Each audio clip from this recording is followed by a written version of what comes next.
Evening, everyone. Welcome back to the Leeds View for this week's podcast, joined by Jerry McNamee and Paul Brooker to look back at the Burnley game, not Burnley, West Ham, Claret teams. Look back at that game. Also look forward to Brighton as well. And then just have a little bit of a chat about Leeds United outworking teams so far this season. And if you want to stick your comments in the chat, they will eventually appear in the right place. There we go. And we'll get to some comments as we get through the show as well. But I hope you're all doing well. If you could stick a like on the video, that would be fantastic. It's fixing the problems with YouTube. The last couple of days, things seem to be heading back towards relative normality. So if you can do that, that would be great. I know it's a YouTube thing, but would really appreciate that. But we'll start off tonight. We'll just check in with the lads. And Jerry, how are you? How was your weekend? Not bad, not bad. It was, as I told my other half, let's do something nice on Saturday and Sunday. And she didn't really analyse that. She realised Leeds were playing on Friday, but hey, you take wins, don't you? Good Friday night. Got very wet on the way home. Vital win, vital 3 points, and we were able to look at the other results with that in our back pocket. But it's so tight. It's so tight down in the bottom half of the table, and we just got to keep picking up the points. But yeah, very nice. And Big Andrew's coming back to Celtic, we hope. That's another whole other podcast. Crossed. Yeah. Brendan to Ireland. Brendan's taking the Ireland job. Yeah. Got a lot of things to be working on. Well, you might not get many other jobs thrown at him after the comments from Dermot Desmond. But we'll, as you say, different podcasts for a different day. But interesting stuff going on in Scotland. It's not just a madhouse down in the Premier League. Paul, how are you, mate? How was your weekend? Good. Very, very good. Obviously got to the game on the Friday. Was in the absolutely mental bear pit that is the South Stand. Had such a fantastically good time in there. It was great. The rest of the weekend was an absolute joy to behold. I could sit there relaxed, with my chamomile tea and feet in the ginseng, whatever you want to do to like soften my calluses on my feet, my corns, my bunions were all sorted out because I didn't have to worry about anything. It was good. Leeds won, which just sets up the rest of the weekend just so you can just relax and not have to stress about it. But very, very good. Thank you. Yeah, it's amazing what a Leeds win can do. And the results, Jerry, went their way this weekend as well, for the most part, outside Burnley, nicking a win at the very end against a really in trouble Wolverhampton Wanderers side as well. But yeah, good weekend all around for Leeds from that perspective. Yeah, that was annoying, that late goal. But Wolves, they're in turmoil with player. I saw the goalkeeper Sa arguing with fans outside the ground, and the manager be held back, and it's all very toxic. 2 points. I mean, they had their chances, but yeah. And our other relegation rivals, Liverpool losing, that was good. Who are our relegation rivals? You're looking around, you think it's just mad. Was it Brentford? That game was brilliant, fantastic madness. Man United all of a sudden are in the top 3 or 4. Chelsea losing, Sunderland at the top. Who are our rivals? I think obviously West Ham are. Burnley are below us. Fulham can't get by a win. I wasn't so worried about Newcastle winning that one because they're going to pull out of that anyway. At this point we dropped to 15, but it's that gap between us and third from bottom that's so important. And that's why we got to look after ourselves always. No, the results are just, you just hope for the best. But once you've got that win in your back pocket, that, as Paul said, gives you a better weekend.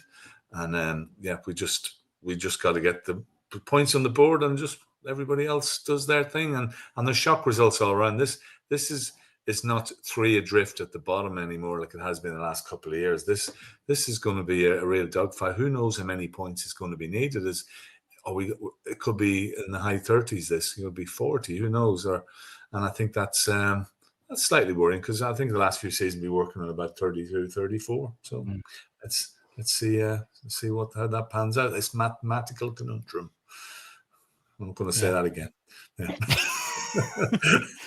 Yeah, well, the gap's important, whatever it is. I think the last couple of years that the teams that went down were in the 20s, and the team that stayed up were like 36, 38-ish area. I think the safe point, Paul, is probably 40 points. Make sure you get that 40-point mark, and hopefully this isn't one of those years. Probably will be because the Leeds are in it. But you hope it's not one of those years where 40 points kicks in. But yeah, that gap's important, Paul. Yeah, it's hugely important. What we're looking at a 6-point gap over Forest, who you would think would start to maybe change their results a little bit. But if you're looking in around the bottom 3 down at the bottom, there's not a win between them over the last 5 games. There are 4, 7, 8, 9, 10, 11 losses and 4 draws. So 11 losses and 4 draws over the last 15 games for all of those. So they're consistent in one way, I suppose, whereas, as you start to move up the table a little bit more, there's a couple of green W's that are in there. Fulham can't buy a win at the moment either, sat in 18th. So they've lost 4 on the bounce. So, yeah, that gap, we've just got to keep maintaining. As Jerry said, there's that magic 1 point per game that we want to be looking at, which is if we get a draw in the next 2 games, that's the 1 point per game over the 4 games. I think we would all secretly love to get maybe 2 draws, maybe a win and a draw, maybe in absolute dreamland 2 wins. Who knows? That's what we would really like to go for. But this win, hopefully, should have put a really, really nice shot in the arm. I was really, really pleased to listen to watching it on your news video, Jer, the sort of quite honest assessment from Tanaka. I would agree with you that he's probably been a little bit harsh on himself, but I wouldn't expect anything less from him in terms of just the perfectionist that he is, and they're all striving to do better and to do better. I think we also need to give a special mention to Biol as well. Yeah. Fantastic on the night. He's got to watch doing this, which is a little bit, yeah. As you know, this is my favourite move in a football match. I know first-hand experience. That's your favourite move. Shouldn't push me in the back, mate. But but other than that, he's huge. He's absolutely huge.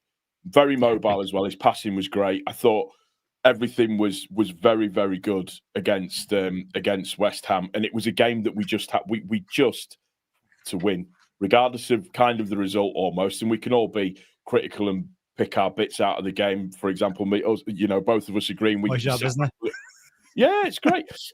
Sat back a little bit too much in the second half, maybe perhaps, but just it's so important to try and build that little bit of a gap. I mean, I know people going about Sunderland, but forget about Sunderland for the time being. They're doing what we did when we came up the first time. We've just got to concentrate on us and our results and just keep moving forwards. And what we should really be doing is looking upwards and going, right, who's next on the list that we want to take over? Yeah, Everton look quite handy for us to take over now. They're on 11 points. Brighton are only on 12 points. So this is another thing that you put into it in terms of, Everton on the same points as us. Brighton are on 1 point more than us. So that game against Brighton suddenly has a different meaning on it because we've won the last game that we've played. So it's that confidence, and just keep building that confidence to build up that gap. Yeah, do you know what? We're not going to talk about Sunderland, but I do want to talk about them, Jerry, for a brief moment and get your thoughts on this. And for everyone that's asking, they're going to lose 9 players to the AFCON in December, which is a hell of a lot of players. And even getting Noah Siddiqui back against Chelsea the weekend, he had moments where he looked a little bit shaky, 1 or 2 little moments that nearly cost him. But there was I had a lovely phone call from Jerry McDermott last night, who's part of the Irish Whites here. Most people that know Leeds in Ireland will know who Jerry is. And Jerry made a really good point that I hadn't thought of. Sunderland started last season like this as well and ran away from everybody. And by the turn of Christmas, they couldn't buy a win and ended up going, I think they hadn't only won a handful of games the last 20 games or something like that. So the start of the season is important. It's important to get your gap, but that's not an indicator, Jerry, that you're going to run away with that for the whole season. And there's a very strong possibility if they repeat what they did last year, they could have a very difficult second half of their season. Yeah, they're bound to have a dip. The thing is, by the time, as we're talking about the players going to the African nations, by the time we get to that point, they could have most of the points on the board that they need. If they got 20 plus points, then another 15, 16 probably keeps them up. So it's annoying in the sense that you wish you were them. You're envious, and we had that before. But you got to give fair play. Yet then maybe have we were talking about it earlier, might have had an easier start, but you got to win those games sometimes. And they've used their home form, and I think the 3 promoted teams, the home form has been really important, and especially for them. They got off to a flyer against poor West Ham. They've played Wolves. I mean, Chelsea, I suppose, bucks that trend because they go down to Chelsea and win last minute. And again, a bit of a fluke result in the sense that Chelsea had a lot of chances, but there seems to be resilience in that team and a team spirit that you need that. And you could see when they scored that the whole team was out there, and they've got an influx of new players, and they've got a couple from last year, and they've just got something going, and that momentum will probably keep them up. Even though, but they will have a dip, and they'll come up against the Man Cities and everything else, as we will too. So you just try and navigate those and pick up as many points. So it's, if we catch Sunderland, we stay up, I think probably is what you think. But fair play to them. But I wish it was them at the minute. That's where we all are. And it's envy, and they're a different team than they were in the Championship. They've brought in a whole team, and it's worked. You thought, how can they integrate these players? But players like Grand Xhaka, someone like that just his. There was one run he made on Saturday, and he said that just gives a team a bit of spirit and a bit of belief to see the main man doing that. And I think, well, that's just a bit of that, which all the tactics and everything, a bit of that sort of carries you a long way. A bit of that, yeah. We do. Whatever. I don't know how you spell that, but you know what I'm saying. Need it though. I mean, it's a valid point. We get to talking about Leeds out working teams. We are going to do some statistics tonight. I don't want to surprise, gaslight anyone who doesn't like stats, but we will be doing some statistics talks tonight, just as a kind of a guideline more than anything else. We know that stats aren't the be all and end all of everything, or the be all. Yeah, I know. I heard as it came out of my notes. Yeah, I do. Real quick before we get into the West Ham game, just a comment from Shami. I want to say thanks for the content, especially in the last week. I lost my mum last week, and it's been a very welcome distraction, keeping me up to date. And as I navigate this loss, Shami, I hope you're okay, mate, and I'm really sorry for your loss. And thanks for sticking with us as well. I appreciate that, mate. My dad's best friend in Cork was a guy called Shami O'Connell, so the name is that's how I knew it. Most people looking at that here in the UK will think Shami, but we know it is Shami, so we're all good. But let's move on and talk about West Ham. Jerry, sticking with you for a second, just give me your thoughts on your overview on that game against West Ham. First half and second half, two very, very different games of football, completely. Well, we spoke here at length last week how we wanted the team to line up 3-5-2, and we knew that probably wouldn't happen. But he made the changes within the system. We got Biol coming back, Perry in goals. We had Okafor back in, and Tanaka in for Stack, and it did make a difference. And to the first, because we'd been conceding the first goal in most of the games this season, to get the first goal so early was vital, and to get the second not long after that. I always felt we needed a third goal, but we West Ham are a very poor team at the minute and struggling, but you still have quality in there. And I said last week how good Brendan Aronson was. I said he was brilliant at Burnley. And, we've lost the tapes of that, of course, but of what we said last week. No, fair play to Brendan. We give him loads of stick. But, credit where credit's due and criticism where it's due. He was poor last week. Give the guy credit. He was brilliant. He was there for the goal. I think both his goals in the Premier League have come from a combined distance of about 3 inches, but don't matter. I think if you look, I think I've seen the analysis, West Ham didn't really press us. We were able to get the cross in. Okafor got the header. The keeper didn't hold it. And he was there and tap it in. And Joe Rodon, our joint top scorer, who's making me some money at last, after I spent loads, has been an anytime goal scorer. Longstaff header, regardless of the mark, and he's still getting there. And that's, we might get 5 or 6 goals out of Joe Rodon this year. See set pieces. It was a horrible wet night under the lights on a Friday. It was the perfect scenario. And I think when you listen to Farke when he spoke afterwards, he spoke before that there'd been a virus in the squad and a few injuries. It sounded like it was a lot worse, and a lot of players ran out of steam and weren't really fully match fit. We seen that Okafor straight away. Jack Harrison warming up at halftime, and as we said, the first half was an hour. 13 minutes with all the injuries and everything else. I think the longest an injury time with Leeds that I can remember was against Watford a few years ago when we killed 2 of their goalkeepers in the last game of the season. I don't know if you remember. I remember that.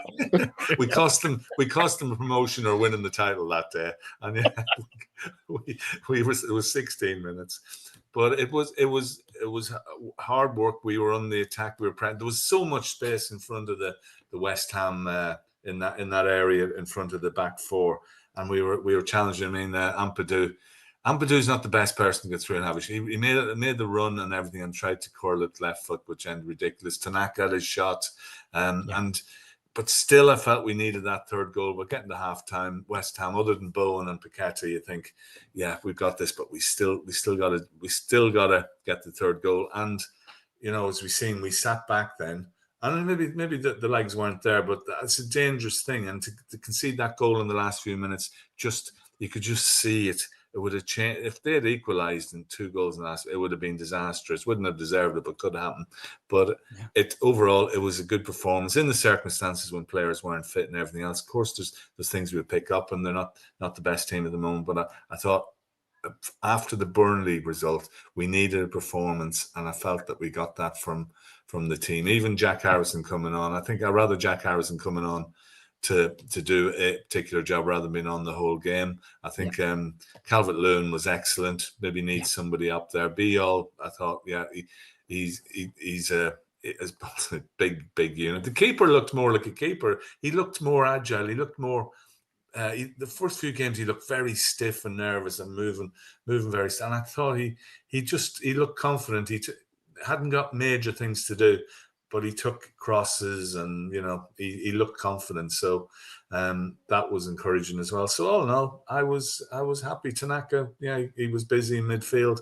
Lovely little turns out of tight spots. Ran out of juice, and Gruev Stack maybe wasn't fully fit, and Gruev coming on. So all in all, I was very pleased, if not wet, at the end of it all. Yeah, but it was a different game. Very, very different. I think the comment on whether we deliberately decided to sit back in the second half or not, Paul's come up in the chat as well. And I kind of, the second time I watched it back to do the breakdown stuff, I kind of had a good look at that. And I think there was last half an hour, I think there was a forced sit back probably, but I think we came out in the second half definitely starting deeper than we did in the first half. Every single one of West Ham's kickouts in the first half, Leeds had Okafor, Aronson, DCL and Tanaka pushed right up on their 18-yard line. Second half, it was just DCL halfway between the 18-yard line and the halfway line, and every other Leeds player was set up in their own half. So there was clearly a decision by Leeds not to front press anymore. That went from 60 minutes on, it went away completely, and then we were relying on Brendan Aronson to take on the entire West Ham side to try and get us out as well. And then DCL, who I just thought, it's an old saying, there's a lot of old sayings going to float around tonight, but the old saying of ploughing a lone furrow up front on his own, trying to make something stick and bring players into it without much support. But my God, they got through a hell of a lot of work in that second half as well. Oh, hugely. I mean, DCL was out on his backside from around about 75, 80 minutes. I've never seen him, even playing at Everton, I've never seen him run around like he ran around on Friday night. Aronson as well got through an immense amount of work. That was more like, the £25 million player that we were supposed to be getting from Germany that we saw last night. It's interesting that his most creative move of the evening, even though it didn't end up in a goal, his most creative moment came. I've seen the comment already. I'm not even going to look at it. See you all laughing. Good evening, Emmett. Hope you're well. Came from him going through the middle of the park. That's where he looked incredibly dangerous. He just ghosted past like their entire midfield. It was brilliant to see. But just, I think there's a combination. I would suggest that it would be a combination of fatigue from illness in the second half, and also a conscious decision, if not from Farke, but from the players to go, we need to hold this here. So they've sat back. I think there was probably some nerves that were in there thinking we don't. Is that nerves from the last couple of games, Paul? I think so. I think it's nervousness. They know what's riding on this game. They know how early on in the season it is, but how important it is to get wins on the board, and to do that we're now 7 wins away from the 10 that we need. But it was very much for me almost like a conscious decision.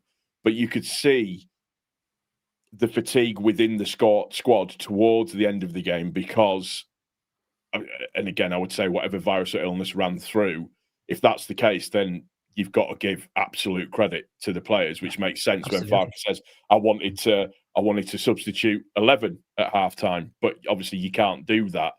But he did wait till the 85th minute to make 2 changes, though. Like, if he was going to take 11 off, he could have taken them off earlier.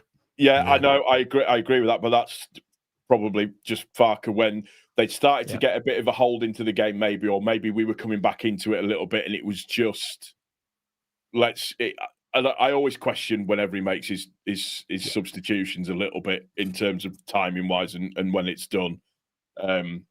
Listen, DCL's not a player that's just going to wander off the pitch unless you drag him off. Just because the type of player. It's the same with Aronson as well. He's not going to go off the pitch unless you drag him off. Because, like Jerry says, we've all criticised him. We've all said stuff about Aronson, but you cannot criticise his effort or his determination. If you look at it as well, he said a similar thing to in terms of what Tanaka had said, when Tanaka obviously self-critical of himself in the game, but Aronson had said differently. He was so upset with himself for missing that shot against Burnley that he's gone away. He's worked with some people at the club for the past week to mentally get him back in the right state again, but also as well, just finishing and being in the right spot and being in the right place at the right time, all of that kind of thing. So, and he's acknowledged that he needs to be better.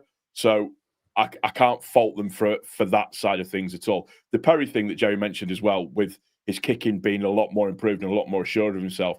I think when he first started for us, he was still carrying that injury. I completely agree. Which hindered the way he went around his business that he was doing, because he looked every inch, how much did we pay for him? 15, 18? 18? Yeah, something like those, 17 or something, wasn't 17. it? He looked every inch the £17 million footballer that goalkeeper that we bought on Friday night. So I think that injury was still prevalent in his first couple of games. But yeah, that's sitting off. I'd like to not see it. I understand why. There's two kind of mitigating circumstances. Yeah, there's context to it now. Yeah, there is context, but from 60 minutes onwards, you can't do that. You can't, because you're just going to concede. Yeah, and we have every single time this year we've decided to do that drop off. We've conceded. Bournemouth, Wolves, Fulham, Spurs, and again last week it's Burnley. Not so much against Burnley, but just in general. When we've done that, we've decided with 30 minutes, 25 minutes to go to sit on our 18-yard line, the opposition have scored. And you can't stay tuned in for that amount of time. And we were talking about before we came on air. And if you're Ethan Ampadu, after playing that amount of minutes, you've been ill all week, as he was named as one of the players that was ill, and you're still there, it is guaranteed to be a momentary lapse in concentration at some point, and it's going to happen near the end of the game, because you're just winding it down thinking, it's hitting the 90th minute now, seeing the clock, we're nearly there, goal. And that's the problem with the Premier League. You cannot switch off for those couple of seconds. But Jerry, having a look at the table where we are now, we've got a nice little, I'll get rid of the banner for a second. We've got a nice little W on our 4-game block with Brighton coming up. And if you look again, looking at the table there, that gap to Nottingham Forest is really important. And again, as Paul said, Jerry, the amount of losses down there. This game against Brighton coming up, we don't have a great track record going to the Amex. They're not in great form necessarily either right now. We seem to be approaching clubs that are offering managers new contracts while they're in the worst form of their season. So long may that continue going to Brighton. But it's not going to be a straightforward game. But if you could go and get, best case scenario, 3 points out of that gap could get bigger, because a lot of those teams down there are playing a lot more teams higher up in the table this weekend as well. So there will be a chance with points being dropped below us to open that gap even further. This is a critical part of the season, really. As you said, Brighton is... I don't even know if we've won at the Amex before. It always seems we lose 1 or 2-0 down there. They're the sort of team on their day can be really good, I think, but they don't seem to be getting the results this year. Welbeck, I think he's among the top scorers in the league, so he's dangerous. And we got Georgie, of course. Georgie will be playing, and he's the enigma he is. But throughout the team, the James Milner and people like that, they're a very experienced team, very difficult. I'd take a point all day from this game, especially going down. A win would just be massive. The Forest game, as I said to my Forest mate today, he says, "Are you looking forward to the relegation battle?" I said, "Well, we're not in a relegation fight, you are." But again, to put that, if we can get that gap from them, because they're the archetypical team. I think they might have overachieved last year, and they were a brilliant run. But you see teams you looked at who get into Europe. Ipswich happened to them a few years ago, finished 5th, and then Europe, and then they got relegated the following season. Burnley, they had it as well, and they dipped down. So sometimes being in that Conference League, having that Thursday, Sunday scenario, and playing very intense games can be difficult. So if it's our best chance of getting something that far, I think the last time we were there, Jesse got the sack, so it's got mixed memories. It was good and bad, but these two games, 4 points from these two games, I think would be incredible. 6, and we're going to Europe. 0, and we're in trouble. And any of those scenarios could happen. Say Forest going to Bournemouth the other day is a game last season you'd expect them to do. Bournemouth are a team I'm not even thinking about now. I'm thinking that when they play someone like Forest, I want Bournemouth to win because they're a top team. They're in the top 6, and they are. Forest. We're looking for teams to beat them now. And we're looking for these 4-5 teams below us are our rivals. And as Paul says, we can catch Everton, catch Brighton. I think forget about Newcastle. I think Brentford look really good considering. And Palace have had a little dip, but I think that's our little league at the moment. And we just got to keep getting the points on the board. We talk about Sunderland.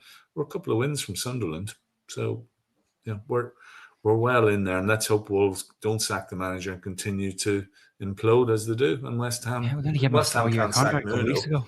Yeah, you realise West Ham, even the fans were singing that they were crap, and they were clapping along. The Leeds fans are singing "You sold your soul for that crap hole," And they were singing along with that as well. I admired their humour and Gallo's humour. They realised they nearly what was it? We nearly scored on the goal that was offside. Yeah. We've been there. They just went, we nearly scored. It was just brilliant. The centre half, number 25, I'm quickly looking to remember his Todibo. name. Todibo. And they were booing him. It was hard to watch. One thing I meant to say from the West Ham game, just go back quickly. James Justin came on because Goodmanson, hopefully not a serious injury.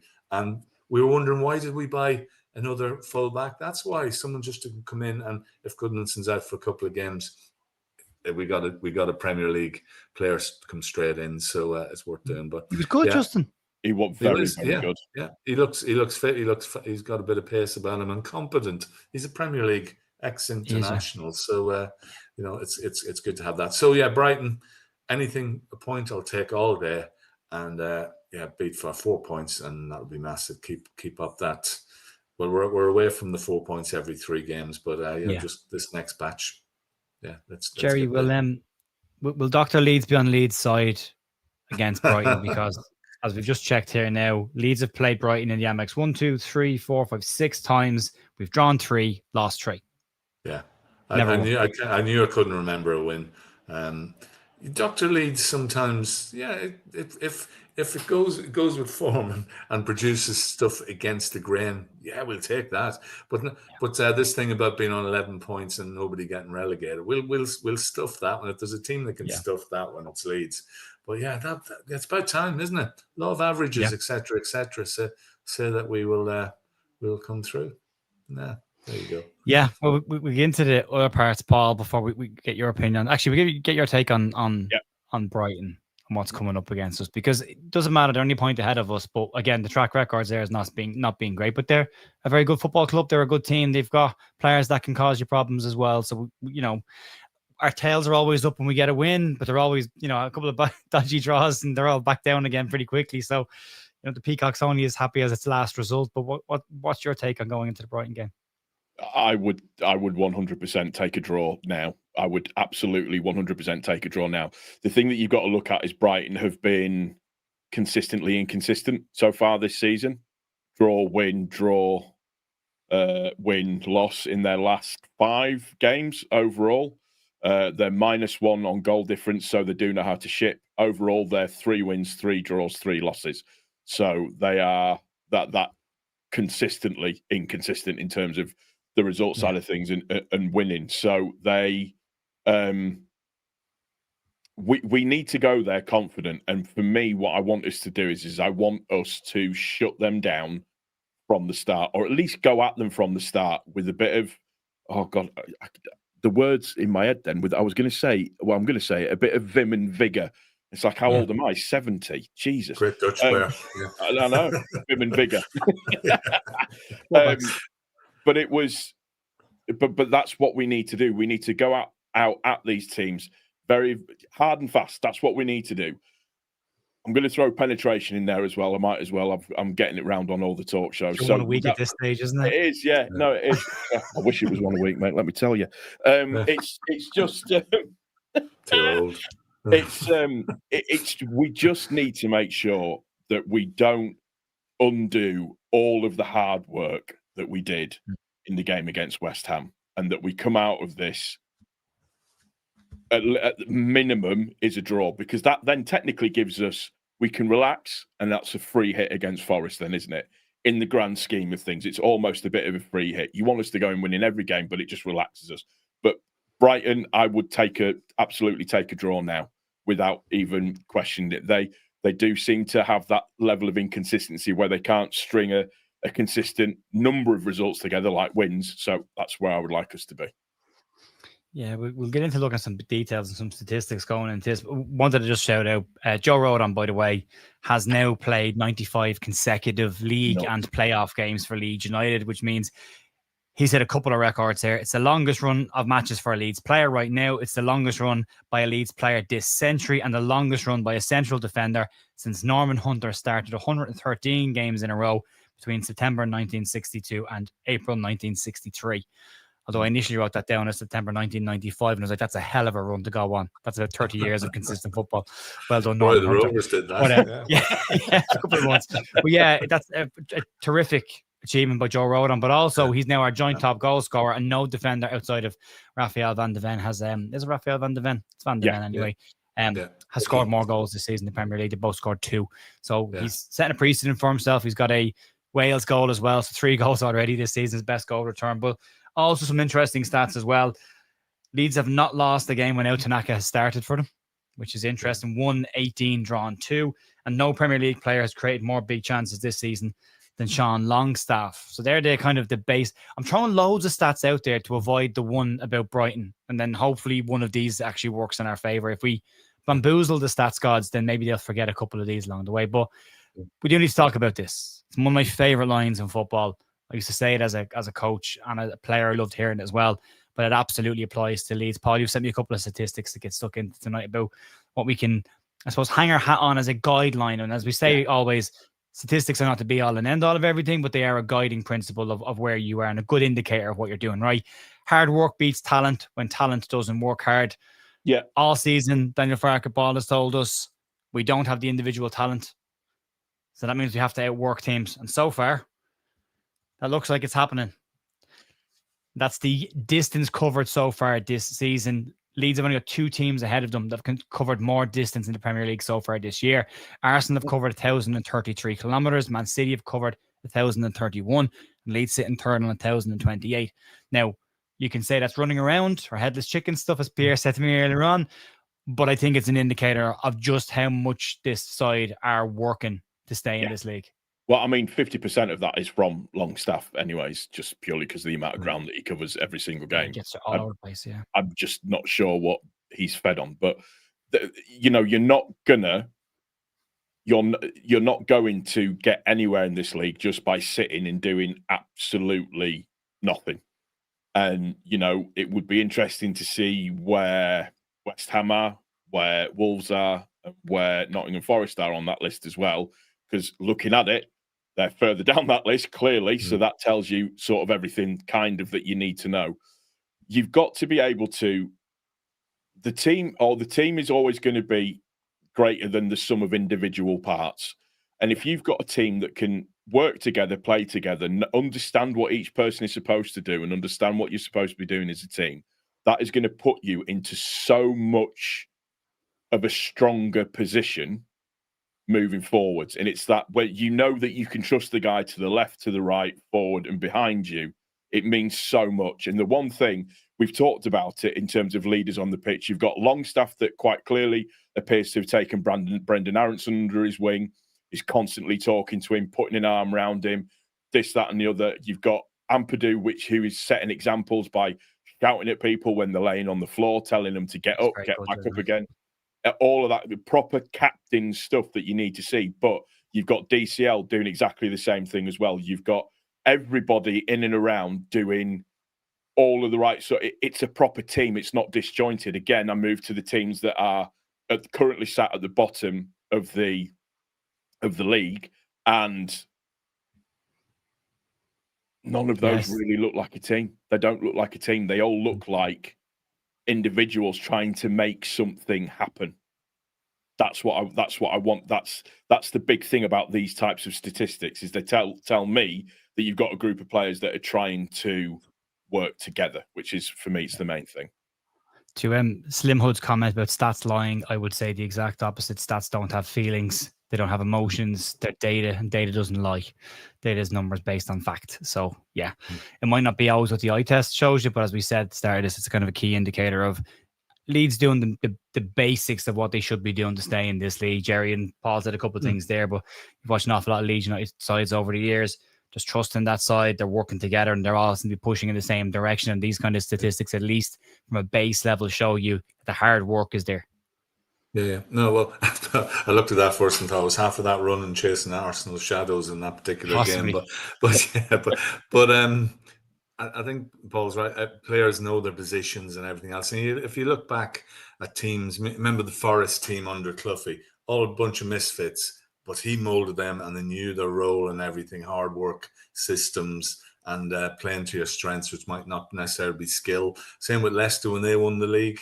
They brought a group of individuals who struggled relegation, and they got momentum is another thing as well. Confidence. I suppose the stat that I worry most Leeds is the big chances, missing big chances. I think that's where we've struggled. And I think if you're looking at stats telling the truth, that probably is why we haven't got more points on the board. But if we're going to compete at all, and you've got to the pace around the pitch, and you've got to be able to chase and harry and everything else. And I think that's shown we're doing that, isn't it? I mean, Man City and Arsenal, it's no coincidence they're up there as well, because they have to work hard and they have to produce, maybe different skillful, but our chance of staying up is that, because when we got relegated, there was too many players that weren't running, and I bet you we were near the bottom of that table then. And I think players are working hard, as you say. Brendan, we know what Brendan's like. We give him stick all the time, but you can't knock his work rate, and that's come to fruition now. He gets some goals. He has a game like the other night. He gets applauded off, and that gives him, because there's nervousness. Because when you can see sometimes when he got the ball, and you can nearly feel that he's worried about losing or not getting knocked over. And I think he's developed. I'm not saying he's the answer, and still whether he's going to be worth the starting place the whole game, but that's so important. So his stats, and you see his chance creation that's incredible that he's up there. And I mean, you look at the players around him, Harvey Barnes and Doku. Doku's constantly on the ball. Salah, more than Salah. So right down. That is just, I don't know what Jack Grealish is doing on there. He just falls over. But it's the rest of them. That's impressive that he's on top. I didn't realize that stat. So, if we've got a chance, and if we lack on skill, I think in summary, we need to be tops of a lot of these tables. And whether it's running, closing down defensively, but put the big chances away. And once we hit that stat, I don't know. I think are we one of the worst at that, missing big chances. That's the one we got to improve on. But with so many stats around, it does mean something. It does show. If you analyze what Wolves, West Ham, and Forest are, you'll see why they're down there. Their stats aren't that good. But yeah. Paul, Jerry made a good point there. You sent this over to me, so I want to get your context on this as well and your thoughts on it. But also, Jerry said that the last time we went down, there was too many players not doing the running, and one man who was part of that squad and probably couldn't be blamed for not running at that time because the work rate was still there with him. He's always given the credit for the work rate. The quality hasn't always been there. But then you look at something like this and it suggests that at least at the moment, there is improvement from where he was. There is growth in there. He's still at a relatively decent young enough age. He's coming into his prime years, 25, 26, 27, 28. He's got a couple of years ahead of him. That 25 million might pay itself back over time rather than initially when we did get him. But your thoughts on this, Paul? The reason that I sent this over is because what it does is it just highlights the big thing for me, and it's one of the big things. I can forgive players a lot of things in a game, what I can't forgive a player for is lack of effort and hiding and not trying to do the best that they can do. My point of putting this across is that what this shows is, regardless of what you think about Brendan Aronson, and we've all been critical of him, doesn't shy away, he doesn't hide, he doesn't, look to not improve and just kind of coast his way through. He's doing what he can do to try and create chances. Yes, some of them might come off of the central defender because they've cut across, or yes, it might not just be to the right place, but he keeps going and keeps going and keeps going. And that will hopefully breed confidence within him. I mean, you look at some of the names that are there. We mentioned them. You've got Doku, you've got Barnes, you've got Ndeye, you've got Salah, you've got Brennan Johnson, you've got Saka at Arsenal as well, and Kudos at Tottenham. It is interesting that one of the highest places teams in the Premier League have got three players in that chance creation league. I don't think that escapes me. It doesn't escape anybody. Tottenham, obviously having Brennan Johnson, Kudus, and Xavi Simons, who I think is an absolutely quality player. I love him. He's brilliant. He's very Pablo Hernandez-esque, and I know that might be blasphemy to some people, but it's just that finding that little bit of space, that little bit of room to be able to make something happen, because that's what he did to us. But it's important to me because it tells me that people do give a shit and they are trying. And for me, that's the most important thing. And that's where the hard work beats talent comes into it. If you are constantly putting in the effort, eventually, as the saying goes, if you throw enough shit at the wall, some of it will eventually stick. But also, luck comes with hard work as well. It was to say the harder you work, the better your luck. Mm-hmm. Oh, 100%. And it's that's the thing. If the players aren't trying, and listen, the only thing that we've really got to go off against is when we actually went down the last time that we came out of the Premiership. And what I haven't seen this time around is players upping their arms when something's not going their way, pointing at somebody else, blaming somebody else when it should have been their ball that they were getting. It's that collective, and that collective of hard work that's being done so far for me. Yes, games have been frustrating, but you can never knock the effort that's being put in. That, for me, is the important factor in all of this so far, and that is the thing that's going to keep us up. It's that hard work, that effort, that consistency. And as you said, Jer, you put in the hard yards, a little bit of luck will come your way at the same time as well. It's the law of averages that will happen, which is why I firmly believe during the really, really crappy period we've got in December, we might pull a couple of results out of our backside in that period. Because the one thing is I'm quite happy to say and quite confident to say that nobody will outwork us. No. They might be able to outplay us. They might be able to be a little bit higher level in the skill set, but nobody will outwork us. And that's the key to this season, is not being outworked. Yeah. Jerry, heading into the Brighton game, your final thoughts on that, and where's your head at results-wise coming into that game? Yeah, I think, as I said, I'll take a draw all day long, and a 1-1 draw is screaming out at me.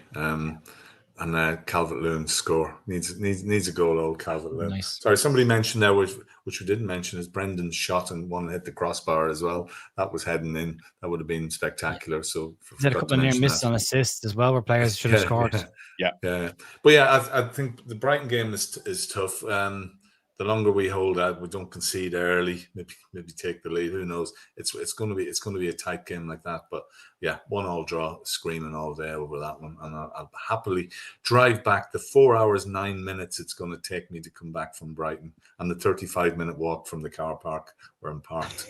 Yeah, yeah. I'm sure the weather will be great though.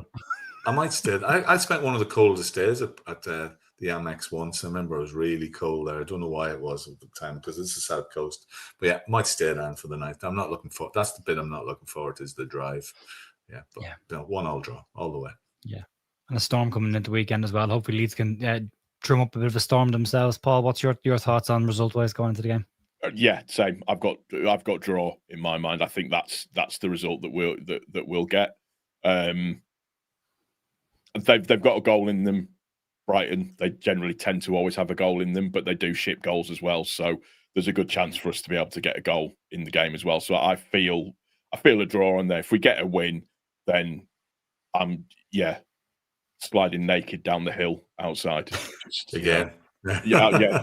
I hope it's a grass hill, Paul, not a concrete one. No, it is a grass hill. It's not the gravel, the bridle way where the horses poop. So yeah. Do that again. Great. All right, folks. We'll wrap it up there for tonight. Massive thanks to everyone for joining us. Massive thanks to Jerry and Paul. Details down below for Paul's channel as well. You can check Jerry on X at JerryMac123 if you want to hear Jerry's daily thoughts.